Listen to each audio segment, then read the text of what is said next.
Hello, and welcome to the Rookie Reset.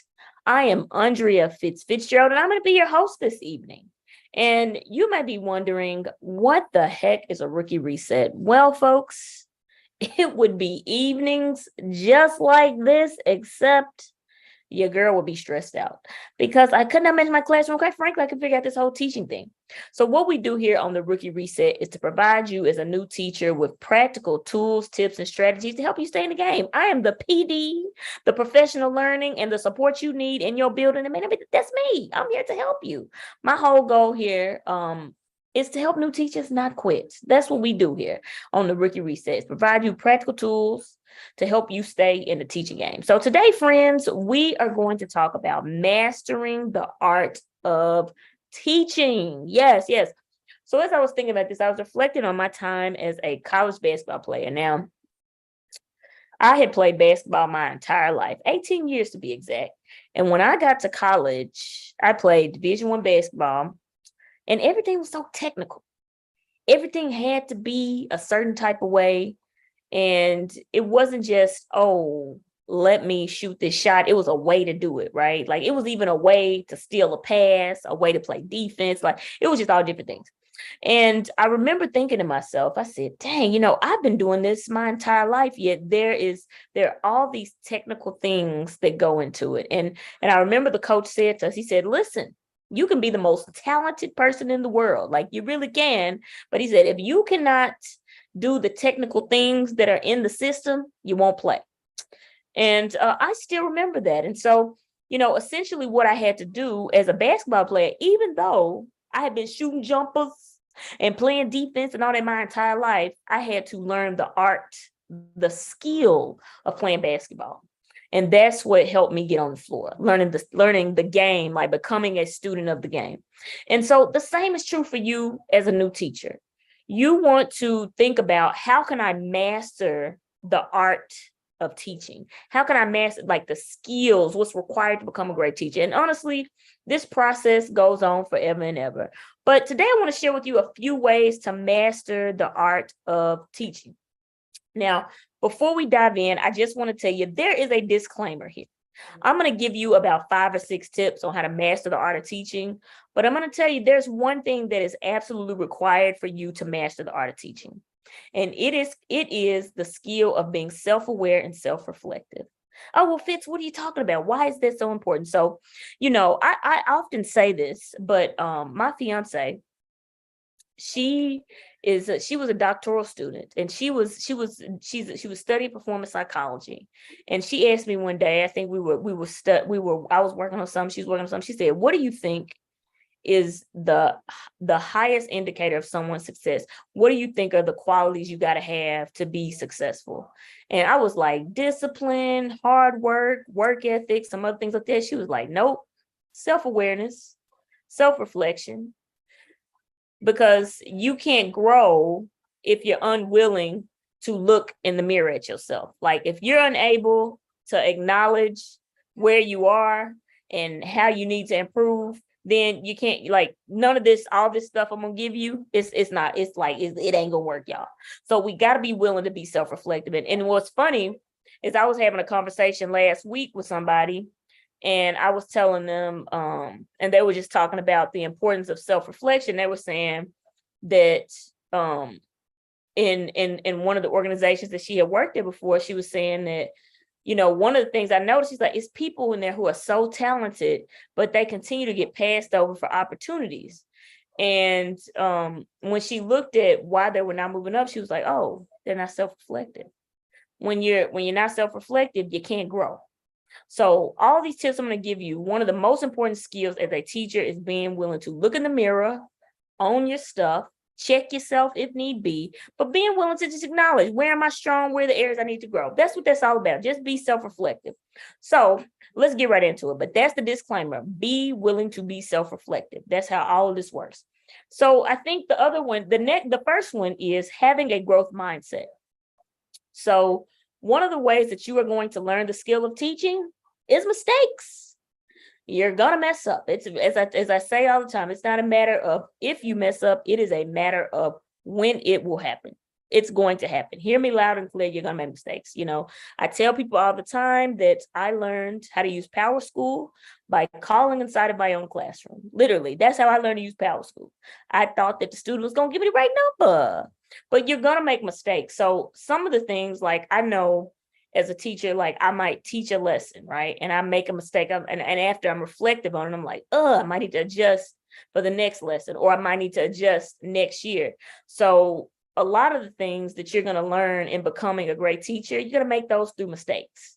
So having that growth mindset is imperative so that you're not attaching your mistakes to your self-worth, or, I can't do it, or this, that, and other. Like, it's what can I learn from this?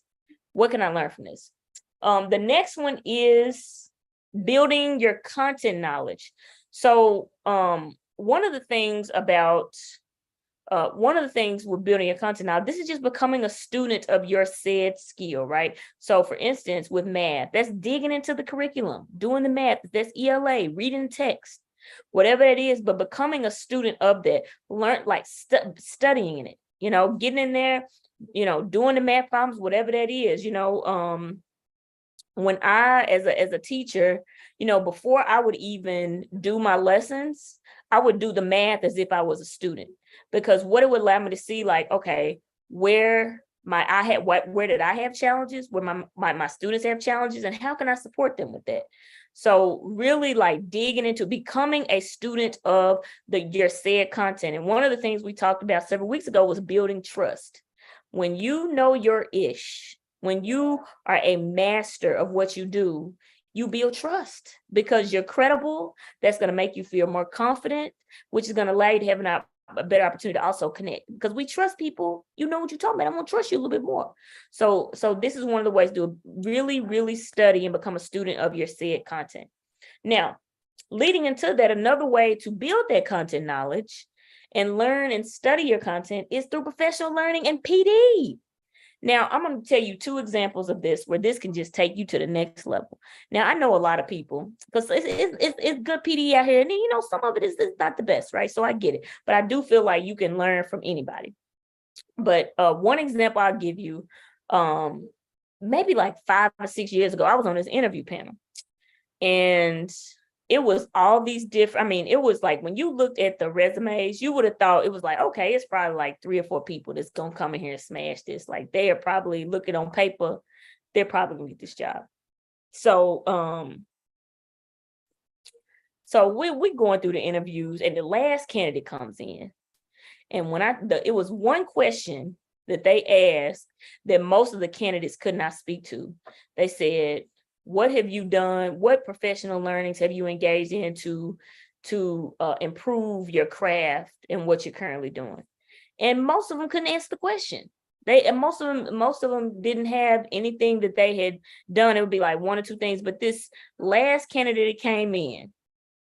Now, when you looked at her resume, she didn't necessarily have like all the things that other people have, but who got selected for the role? She did. Because this is what happened. She attended every single professional learning that the district offered, every single one of them.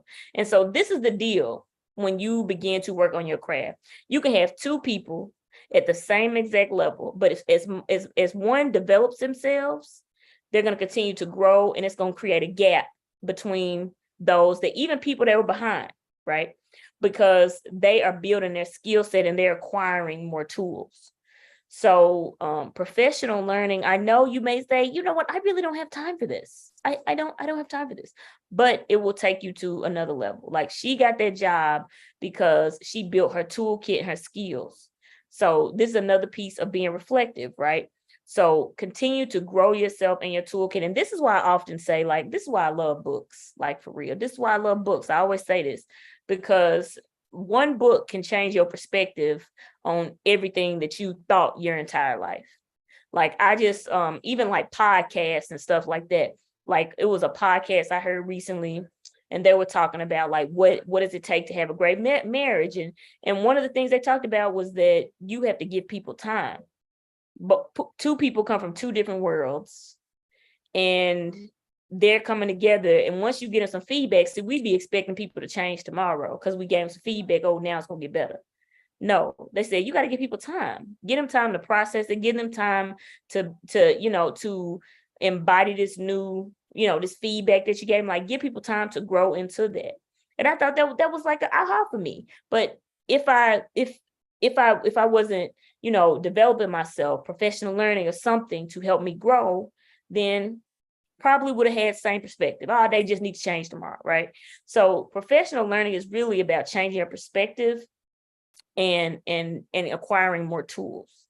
So definitely that is one of the surefire ways. And I'll tell you another way to think about that. The school district that I came from, shout out to Corey Hemna. Shout out to her. Because when I tell you, they offered us so much PD. I promise y'all, like, PD on steroids constantly. Like, we always in PD. It's some type of training. She's sending us somewhere. When I first became a coach, she sent me to Standards Institute. PD on steroids, for real. And when I tell you that it helped me grow as a coach and just as a professional, so take advantage. I know you saying you don't have time, but it's really one of the best ways for you to become a better teacher, because you get new tools and you get new perspectives. And then another one is observing other strong teachers. So as I said before, I didn't know the kids could be quiet when I taught. I didn't know that.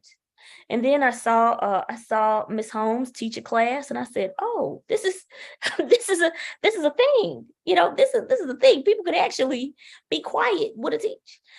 So but seeing other people do it, sometimes you don't know what's possible until you actually see it. I promise you. Sometimes you don't know. Like I keep talking about this conference that I went to a few months ago. Changed my mind, y'all. I'm telling you, it changed my mind about what was possible in terms of speaking. Like, just it changed my perspective because I was in the room. And like seeing other teachers, it gives you new strategies. Like when I became a master teacher, I had often, before I became a math teacher, it was I just saw my other peers teach. Like I saw my team teach, but I didn't see other people in the building.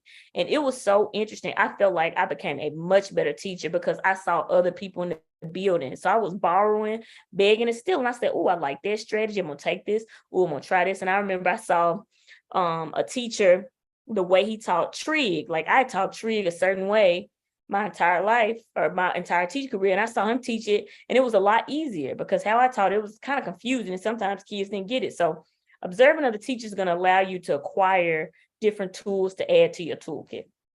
And the last one is find a coach. So coaches are different from mentors. Mentors are there to provide you with support.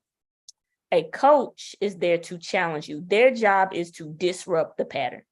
That is why I constantly keep a coach on my executive team, because, listen, I know comfort. I love comfort, and coaches push me outside of my comfort zone. I had a coach. I've had several. So I had a coach several years ago, Mel B. She's the one that pushed me into action to launch my business. She really did.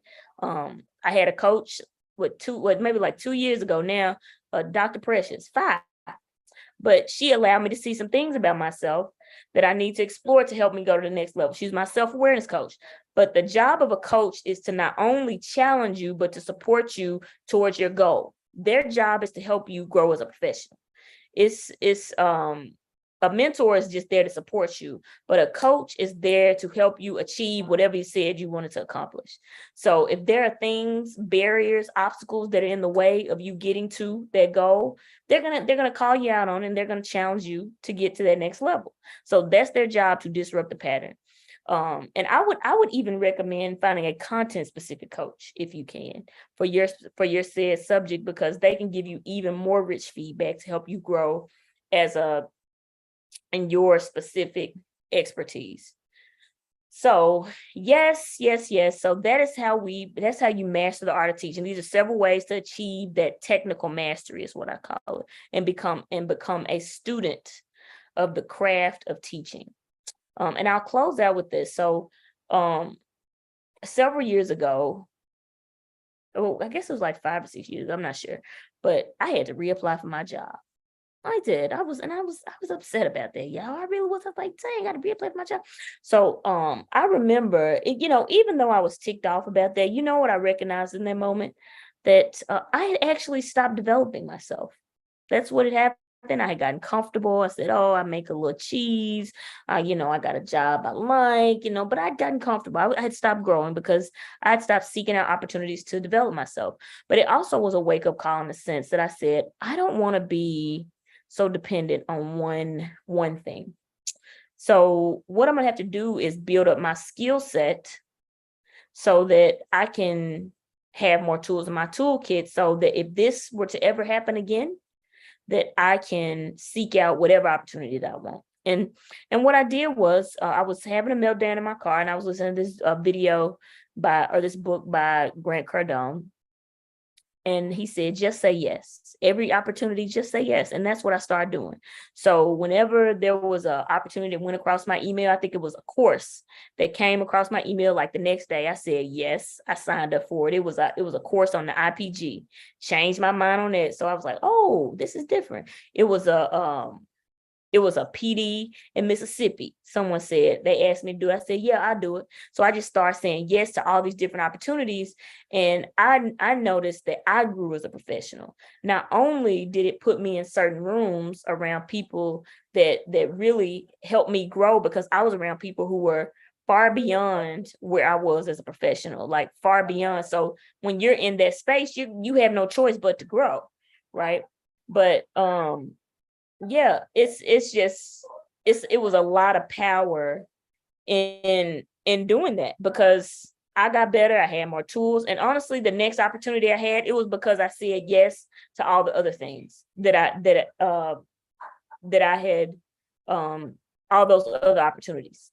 So just say yes. That's what I would say when it comes to your growth and mastering the art. Just say yes. I know you say, "Oh, I don't have time," but it's going to help you grow. And I'm gonna tell you right now, if I know when I was in SCS, let me tell you, that's one thing they're gonna do. You're gonna get some 5 PD. They're gonna give you some PD. Like, you gonna get that thing. But definitely helped me grow as a professional. And I that's something that I truly, truly believe in, like investing in yourself, because that's essentially what you're saying in terms of mastering the art of teaching. You're working with a coach, you're possibly reading a book, you're learning and studying your content, you're investing in you, and you're absolutely worth it. And we talk about credibility and building trust with students. This is one of the best ways to do it, and really trust with yourself, which is going to help you feel more confident. So y'all get out there this week and keep that rookie state of mind. Well, what's that, Fitz? Remember, the level up is in losses, problems are a privilege. And yes, you might be new to this, but I know you're true to this because you're in this moment right now. I believe in each one of you. Let's get out there this week and do those rookie reset push-ups, y'all, because y'all got this. So just say yes. Let's learn, grow, and develop ourselves. And I'm out.